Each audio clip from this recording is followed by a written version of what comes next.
Hey everybody, this is Alex Merced from alexmercedcoder.com, and in this video what I want to do is talk about thinking about how to read your data. One thing is to be a database, it's a Postgres database, an SQL database, whether it's a NoSQL database like a Mongo, where so basically again in SQL databases you're saving your information as like tables and records, while vice versa in Mongo you're saving your data as collections and documents.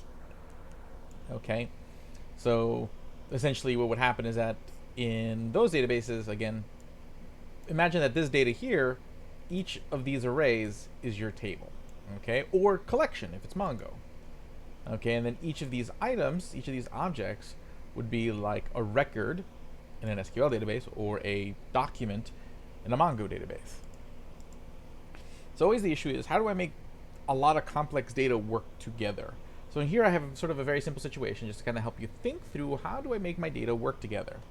So here I have like my array of different users, which I can then use as data to, when if I'm doing authentication, to check their username and password, but also I'm keeping track of all the movies that they liked. And the way I keep track of what movies they liked is based on the ID of the movie. So I know that I, Alex Merced, have liked Inception, Her, and Labyrinth because IDs 1, 2, and 3. And I know that my brother, Tony Merced, likes Labyrinth because in his movies liked array is only ID 3. So if I wanted to do like some code, some logic that just basically shows the movies that I like, I can be like, first I'd say user. So in this case, we're going to do user const user equals Alex Merced. So this way we can use the same logic for different users, so just to kind of illustrate. Okay. Cool. So then what we do is we would say const, okay, user data equals, and then what we'll do is we'll take users dot find, okay, which should take a callback. Okay, so which would be value, and we're looking for the one where value dot username equals user. So find me the user. So we'll find Alex Merced matches, and then this object here becomes this object. Okay, and then I can iterate over the movies liked data. So I can be like user data dot movies liked, because that's the array of movies I liked. And what we will do is we will iterate over that. So for each, we'll pass a callback into there, which would be value. Okay, user data that movies for each, and then for each movie, we want to first go find the movie.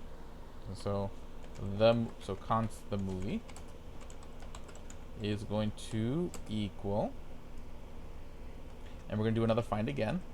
So we'll do movies dot find, and we're going to find the movie where the value, where the ID equals, well, I already have value, so we'll say call this movie, and make this movie.id, because there's already a value from over here. So movie.id equals the value, which is the ID. Okay, cool. So first time it'll see that, okay, 1 is here, it looks in the array, sees that Inception is the one with the ID of 1. Okay, cool. And then what it does is that it saves that movie into the movie, and then we will console.log the movie. Okay, so that code right there shows how we related our data.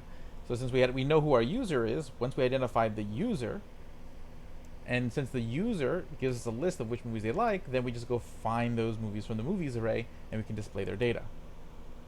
Okay, and if I want to go a step further, then I can go then also grab all the comments from those movies, because I can grab all the comments that relate to each movie over here. So I saved it. Let's open up a terminal. I got all sorts of terminals open. Let me close the other ones. Oh, this is still, the server's still running here. No wonder everything is so slow. Okay, let's close that one. Okay, let's close that one. And here we go. Wait for this one to load.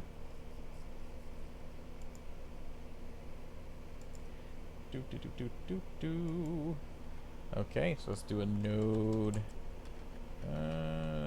Yeah, node testing.js. And see, it brings up the movies that I like. But now if I were to change this, so I'm using the same logic, but just change it to my brother, Tony Merced.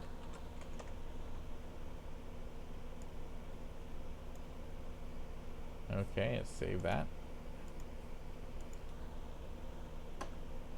So he only brings up the movies he likes. And this is kind of how you think about your data. Basically, you'd think sort of you have these different collections of data, but what are the things that in this collection of data allows you to filter the next piece of data, and like kind of how you, so now in this case, let's add the comments.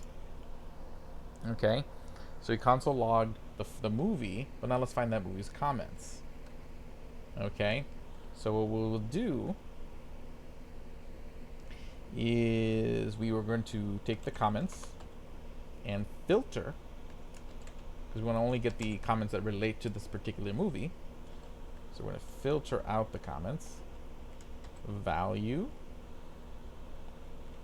Well, not value. Again, each one will be a comment. And we want to return, does the comment, the movie of the comment, this movie property, does it equal the value? Because the value right over here is the ID. Okay, and we actually have to save that in a variable. So let's say const movie comments equals comments. So we filter this array. Okay, and then we will console log movie comments. So now it's going to show all the movies that you like along with the comments in that movie. So let's do it. That didn't quite work out. Right, it did work. Okay. So you see there, it showed Labyrinth and then showed the one comment there. You remind me of the Babe. Now if we were to change this back to Alex Merced, where I like all 3 movies, we should end up seeing all 3 movies along with comments for those 3 movies. Okay. And again, it's just to kind of think through, like, how do you approach this? You're creating you just got to think through what data do they share. So you see here now, first is Inception, and there's a comment on Inception. Then it's her, and there's the comment on her, and then there's Labyrinth, and there's all the comments on Labyrinth. Okay. And I think it's not like a whole horrendous amount of code to make that work. But again, you have to think about what are the things that connect them. So in this case, what are connecting, and this is what you kind of think of, you can kind of think of as what's called a join table, where basically we're creating a many-to-many relationship because this connects 2 items each one. So each one grabs a different user data and a different movie, which is the movies have an ID. So we're connecting, saying this comment belongs to this user on this movie, and allows us to make all sorts of different combinations of user and movie with each comment. Okay, and then we just, again, do the appropriate filters to grab that data afterwards. So hopefully this helps you think through sort of, one, constructing your data and making sure that there's those fields that can help connect things. So again, if I want users to be able to like movies, I need to keep track of what movies they like, probably in the users table. But movies need to have some sort of unique ID, and that has to be inside the movies table. And then if I'm going to have comments that are unique to user and movie, I need to make sure that I am able to identify those 2 things in that table matched along with the comment. And best thing to always do is just kind of draw a map, to draw like little chains of what relates to what, so you can see how many different tables, how many different doc collections you need to make in your database, and sort of like what the schema for those things will look like. So my name is Alex Merced from alexmercedcoder.com. Have a great day and enjoy.